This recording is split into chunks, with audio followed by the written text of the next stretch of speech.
Magandang araw mga kaibigan.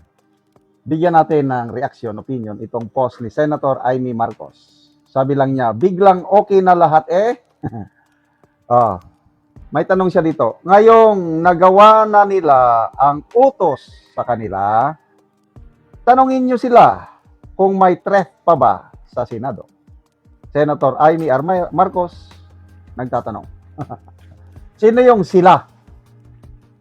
Ito, una, matibag, NBI. Kasi sila yung nagpalabas ng intel report na delikado daw ang Senado. Kaya pinagwardyahan ng pudo. Na to a point na may post si Senator Padilla, sabi niya na mga kasamahan kong senador, paalala lang, ang Senado ay hindi kampo ng mga sundalo. I don't know kung gaano kadaming sundalo ba o pulis ang dineploy sa Senado kasi nga may threat. I don't know kung anong threat na yan. Sinabayan din ni Senator Lacson, sabi niya na hindi lang threat sa Senado ang meron, pati sa buong bansa kasi ang mga men and women in uniform ay dismayado na up to battalion and regional level.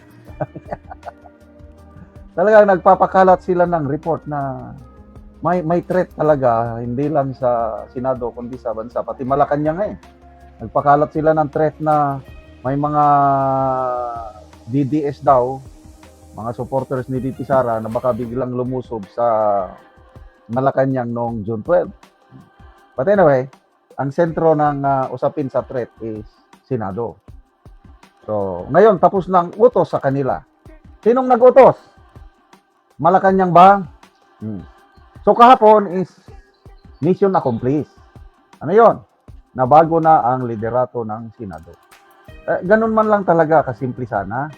Yung hindi sana nagkagulo ito kung yung June 3 na session sa Senado, biglang naging quorum yung 12 at inelect nila si Gatchalian, acting Senate President. Doon nagkagulo. Sabi ni SP Cayetano, ex-SP Cayetano na, give me 13 senators and I will step down. So dahil kay Senator Joel Villanueva, dahil sa kanyang pagsunod sa kalooban ng Diyos, dahil sinunod lang niya ang kanyang konsensya, dahil gusto lang daw niyang magtrabaho legislative work, kung mabilang bakod siya. Kaya lang kumakalat ngayon ang maraming, may post si Atty. Rocky kanina yung Jesus is Lord, nabago na. Nabago na yung Jesus is Lord. Ano na nga ba yun? Tingnan ko. Nawala naman. Basta may nabasa ko.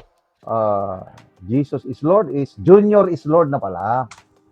Ang JIL, meaning ng JIL ngayon is Junior is Lord. So, may threat pa ba sa Senado? Ano sa tingin nyo? Wala na siguro. Bakit? Sila naman ang namumuno.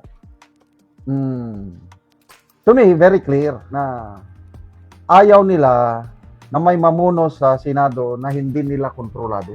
Ganun lang yun kasimple. Yung independence ng Senate is, to me, nawawala na.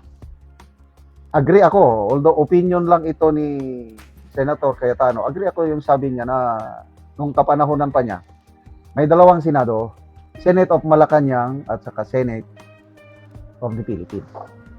So ang Senate of the Malacanang, ang ibig niya sabihin is itong kay Gatchalian. So ngayon, dahil nakaupo na sila, ang tanong, lahat ba ng kagustuhan ng Malacanang susundin nila? Sana naman hindi. Ako, I'm hoping na mali ang aking hinala na ang Senado isunod-sunuran na lang. Kasi kung mangyari yan, wala na tayong demokrasya. Isa na lang, ang ating last bastion of democracy, yung Supreme Court na lang. Supposed to be, ang Senado, check and balance yan. Kakibat niya ang Supreme Court. So, tingnan natin. Bantayan natin yung plano nila na charter change. Ang next, ang gagawin nila ngayon is yung flood control investigation. I-tone down na nila yan. Kasi ayaw ng mga mastermind na masisiwalat yung mga nangyaring kalukuhan sa flood control. Kaya nagkaroon ng changes sa leadership sa Senado. That's yung number one purpose nila.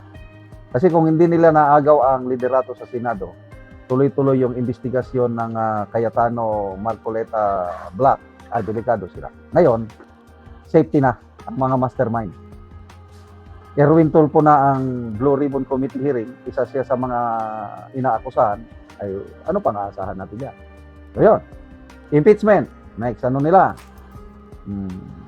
Gagawa sila ng hakbang para subukan nilang ma-impeach, ma-convict si VP Sara. But good luck, 16 senators pa rin ang bilang ng conviction. I hope hindi nila ibaba ng 14, 13 to 12. Kung magka-ganyan man, wala na. Patay na ang ating demokrasya. And then, pinaka-worst ang lahat, yung charter change. Baka history repeat itself. Yung Marcos Sr., tumagal ng more than 20 years. Baka na naman, Marcos Jr. follow the footsteps of his father. Charter change. So, umaasa pa rin ako sa liderato ng Senado ngayon kasi nag-promise sila na hindi nila susuportahan ang charter change. Tingnan natin. Salamat mga kaibigan sa inyong pagsubaybay sa channel nito. Nakakatulong kayo ng malaki sa tribong Talandig na Bukidnon dahil ang sweldo natin sa channel nito is pantulong po sa tribo. Namimigay tayo ng libreng yero at pako para makapagpatayo sila ng mas maayos na tirahan. Panoorin niyo ang video nito. Ako diri sa Gipatindog nga balay sa Tabangan na Mugyero. Gipatindog nga balay nga pag-aatopan karon sa dinhi sa Upper Kalapat sa balay ni Nico Hinganan. So mo na ni ang ngero nga among gihatag nga iatop karon.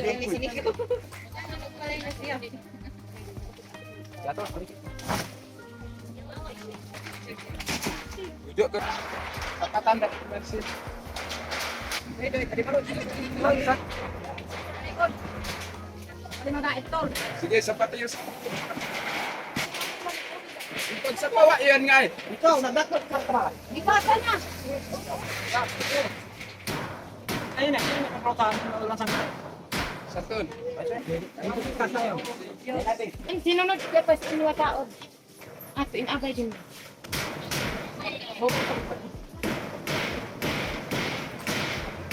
O karon human na gyud sa pag-atop ang ginatabang nga yero. So natupan na gyud ang ilang gipatandog nga balay ni Nico. Salamat sa Ginoo ug sa nagatag sa sin kay nakatop na ko sa akong ipatupod nga balay. Oh, so pila ni ka bulan nga aya pa natupan ang imong ipatindog nga balay? Isa ka bulan. Ay Isa? na atuban. Wala pang tabang di natin ko gatop sa akong balay kay akong paningkamot ko tugod sa pagkaon. Pagkaon ra gyud.